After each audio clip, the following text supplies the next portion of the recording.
Bước 8. Căn chỉnh cánh quạt vào vết bẹt trên trục trước khi siết chặt đai ốc.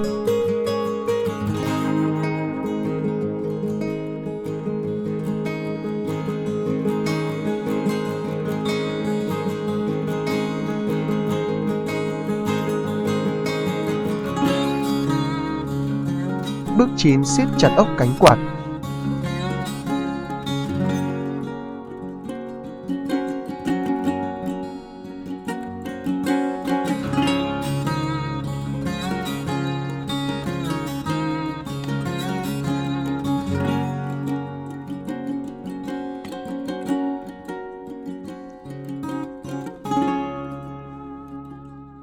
Bước 10. Tiếp tục siết chặt các đai ốc đã gá từ trước.